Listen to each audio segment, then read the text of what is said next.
have been very impressed with what they've seen, the facilities, the determination, the enthusiasm of people.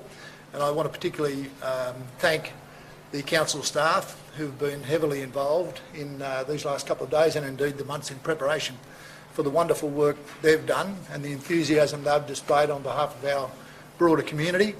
The Sunshine Coast is certainly ready to play our role, and we're taking action now that will ensure by 2032 our region is incredibly well known as a great host and a great region for sporting activities and cultural activities. So with those few words, I'll hand over to Andrew. Thank you, Mayor Jamieson, and it's been a real pleasure to have the board up here, and certainly hearing from some of our key board members here, including, of course, the Premier, and we will definitely update you as time goes along, but this visit has been amazing. I also want to acknowledge the Kabi Kabi and Jinnabara peoples. I would like to acknowledge the elders past, present and emerging, and the board and I had a chance of meeting some of the elders from those peoples, and we had a wonderful welcome to country with them, including at the cocktail reception last night. This is a special board meeting for a lot of reasons. One of them, of course, is to welcome our newest members. Vice President Minister Wells, welcome. Nice to have you on board. And of course, she's the member for Moreton, and Graham Perrott and Noosa Mayor, member for Moreton, Graham Perrott, and Mayor of Noosa, Claire Stewart, are joining us for their first board meeting. Passionate Queenslanders, and really great to have them. We're going to have our meeting today, and because we have a special session on legacy with Minister Hinchcliffe, we are having Gold Coast Mayor Tom Tate and Mayor Jamieson joining us for that session to show what's the most important thing about Queensland's games. And Queensland's games, this region, and those three regions in particular, Brisbane, Gold Coast, Sunshine Coast, where we are critical to the implementation of the best games ever. So they will be very much part of our session today. This is the first board meeting that we're doing in a region.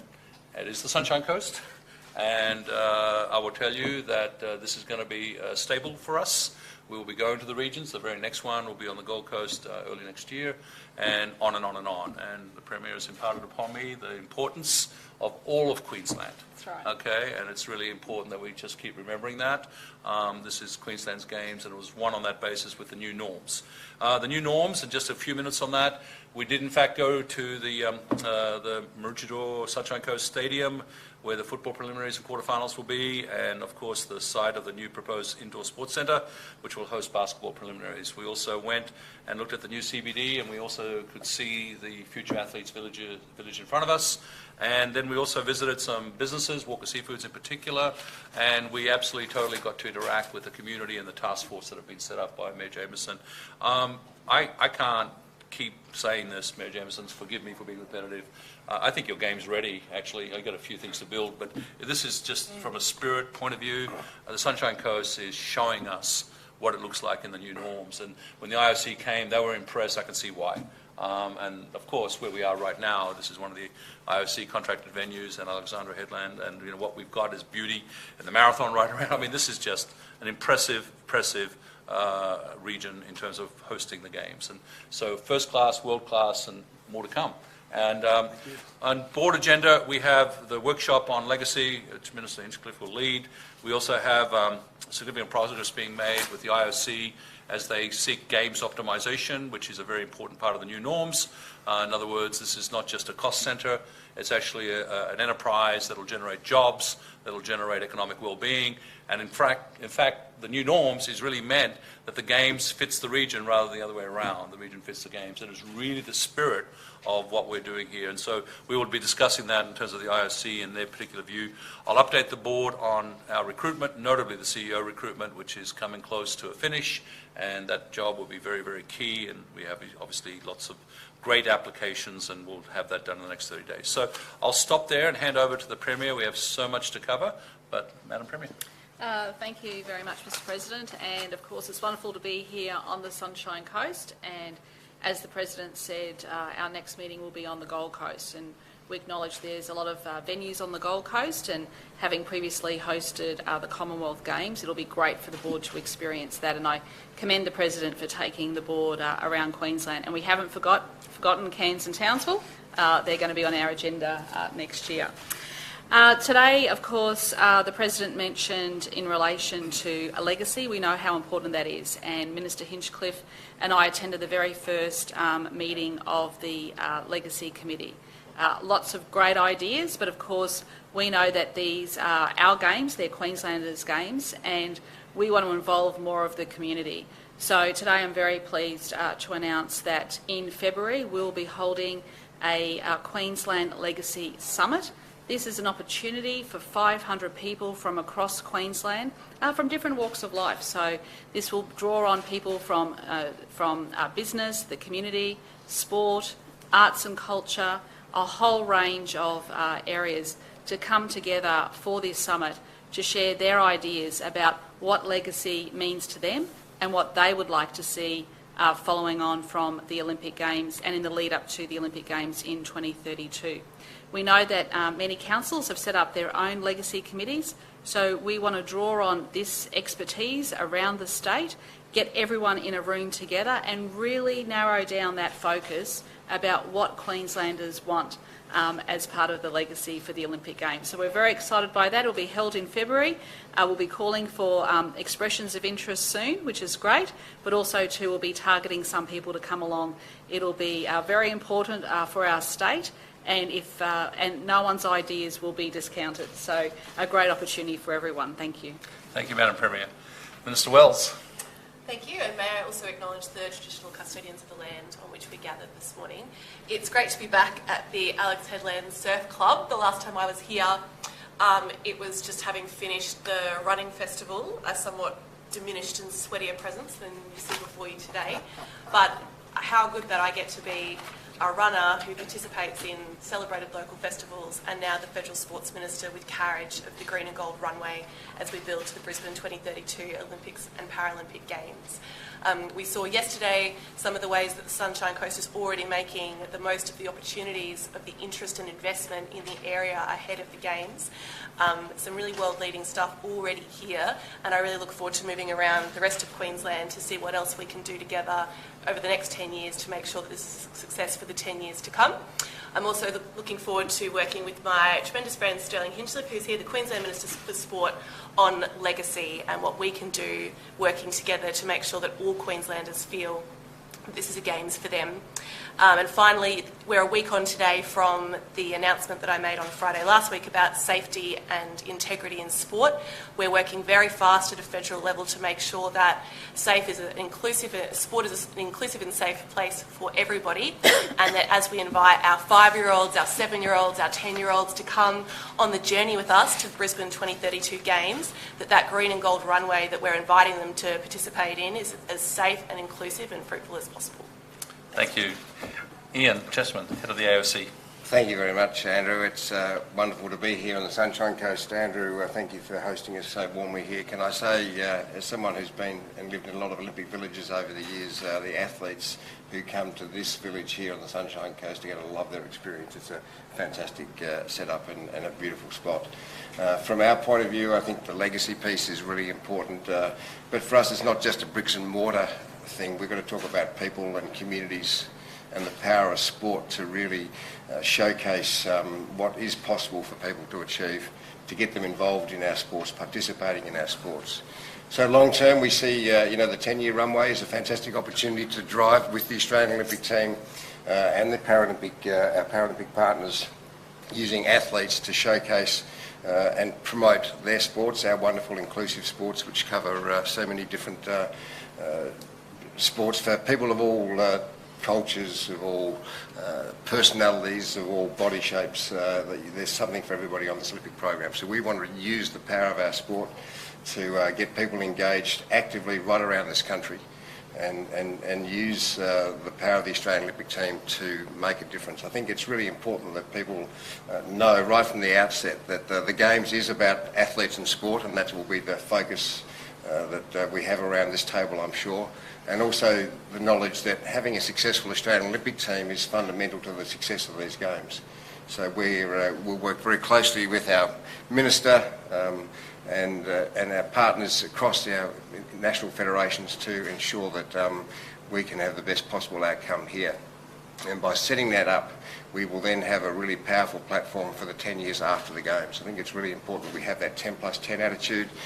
We understand that when we finish these Games, we'll have had a very successful Games, and sport will be in a really powerful position to move society forward.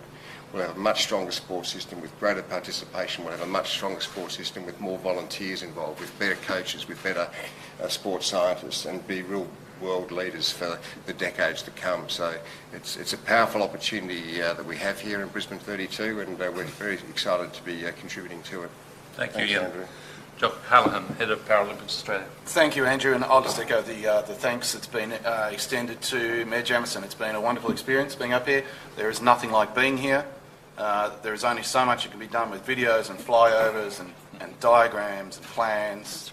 What I've most enjoyed about being up here is absorbing the atmosphere and the enthusiasm up here for everything that's going to happen over the next 10 years and beyond. From a Paralympics perspective, Paralympics Australia perspective, we're excited about working on the legacy with Minister Hinchcliffe, and because so much can be done, has been spoken about many times before, so much can be done in the 10 years before the Games, as much as it can be after the Games. So thank you, President. Thank you, Jock. And Beck, I'll pass it over to you. Thank you all for your opening remarks. We'll now start our moderated Q&A session. I'm going to start with Owen from ABC. Thank you. I'll cast this question first to Mayor, but I'd appreciate anyone else to chime in. Mayor, obviously the Sunshine Coast has gone through an enormous amount of growth. People at the announcement of the Olympics were, I think, a little reluctant because they thought about the pressure it would put on our infrastructure. Hearing some of those on this table talk about the athletes' village and the connectability of that, are you concerned about that need for infrastructure and whether or not it will be in place by 2032? Well, clearly, with the rapid growth rate we are seeing, we need to have infrastructure in place. But that's always been the play as far as the original South East Queensland Council of Mayors bid. We forecast there'll be 2 million more people moving into South East Queensland from 2020 to 2040. We need a better public transport network, a more effective network that may be different modes, but enables people to move around more easily in South East Queensland. But it's worth remembering also, Owen, that 10 years ago we were coming out of the global financial crisis, and the Sunshine Coast was literally on its knees. So in 10 years, we've made massive forward movement, and I think people deep down appreciate that. Household incomes have improved dramatically as a consequence of our economic development plan, and whilst we're going to have to deal with hurdles along the way of various natures, the focus of creating opportunity for people shouldn't be underestimated. Thank you. James from the Courier-Mail. Andrew, just on legacy, you've spoken about how you're at the Sydney Games and it was a great event, it was a great party, but perhaps it is to trick and plan for the future. What did you learn from that as someone that's lived in Sydney and wants to implement that here? Well, I didn't live in Sydney at the time. I was living overseas, but it's been mentioned quite a few times on this visit. And what we expect here is the volunteers were the game changer in Sydney.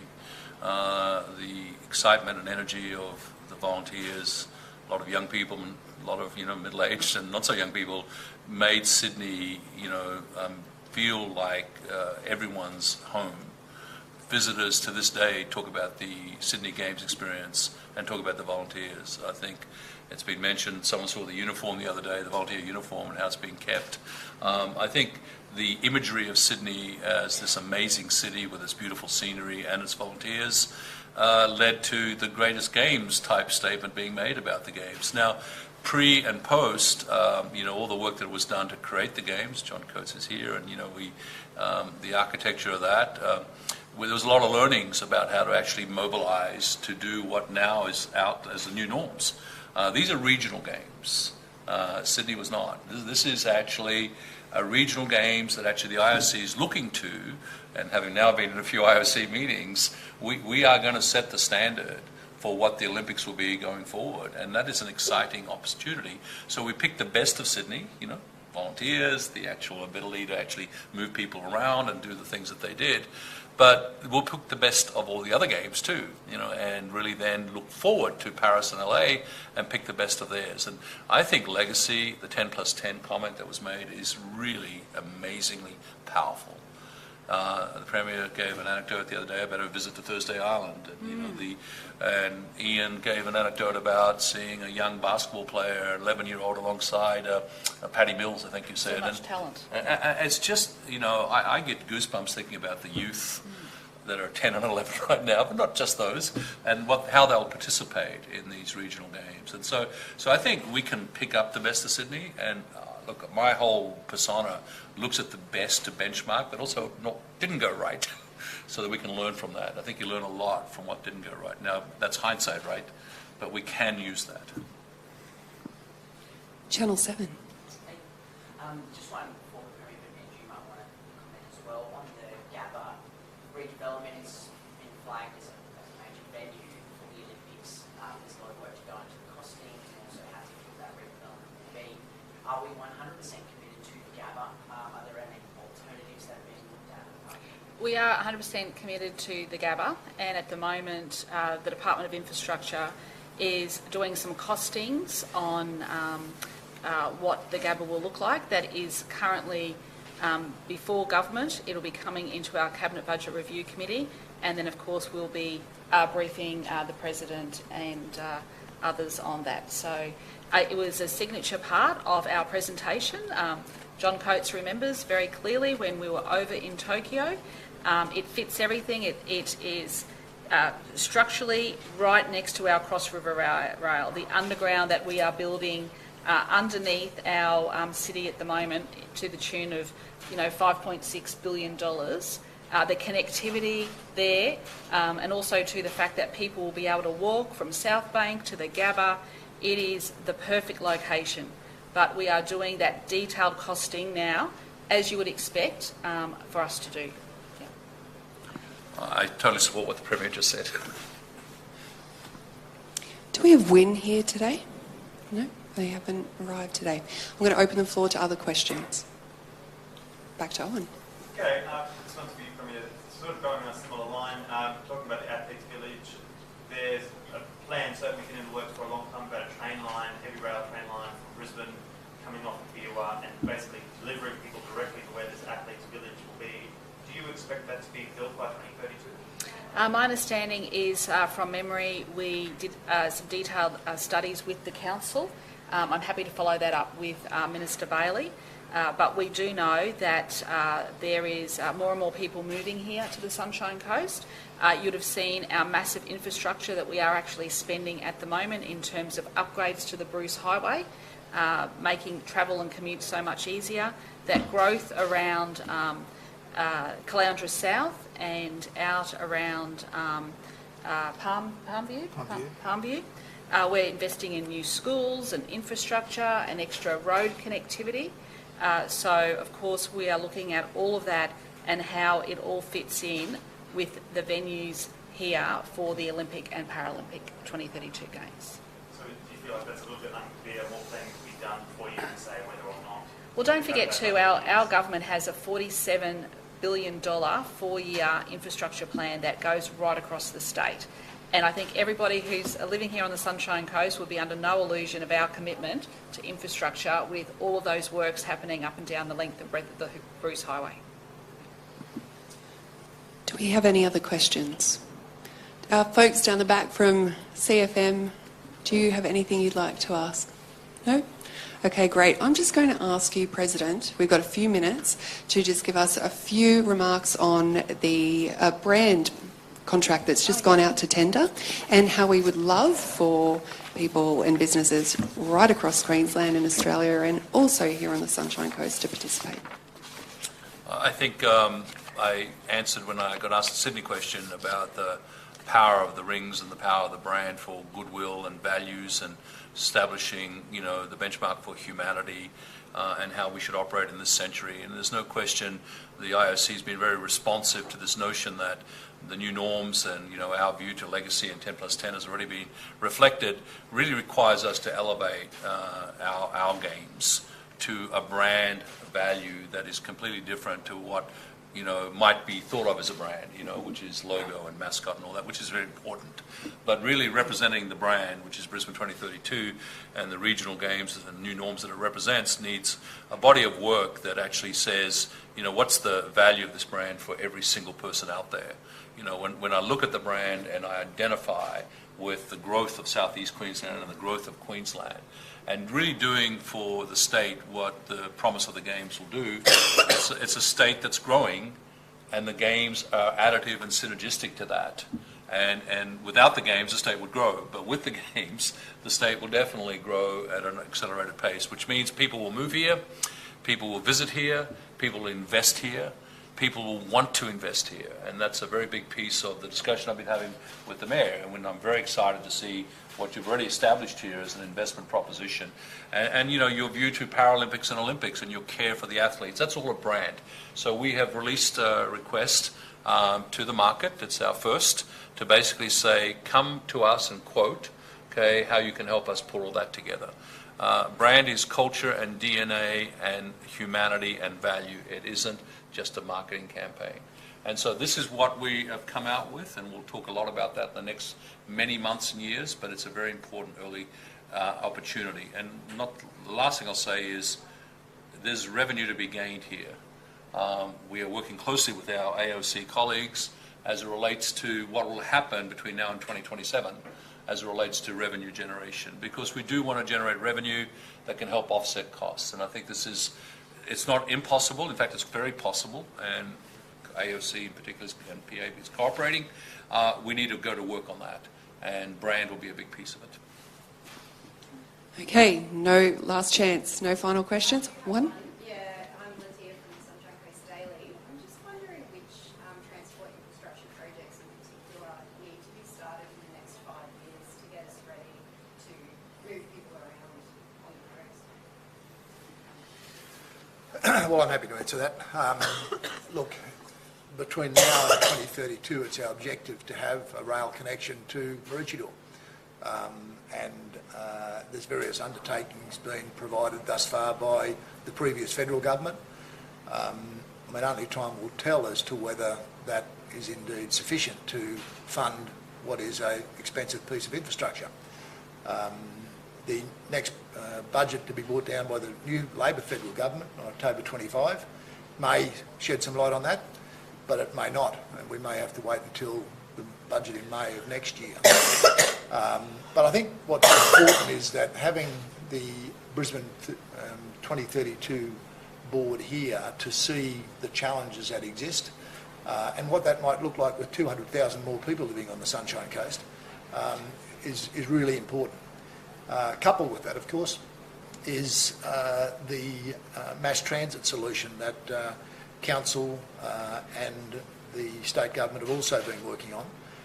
And one doesn't replace the other. They serve two entirely different purposes. One is to get people to and from Brisbane to the Sunshine Coast quickly, and the other one is to move people to their final destinations, whether that's a mile away or 10 miles away, based on technology for mass transit. So, we logically, for them to be in situ in 2032, they definitely need to be underway within the next 5 years. Okay, great. Thank you so much. We'll leave it there. They've got to get off to their board meeting. Thank you all for your time. Thank you. Super. I'm not joining you to start with. I'm going to come in at 11 o'clock, so that's why I'll catch up with you.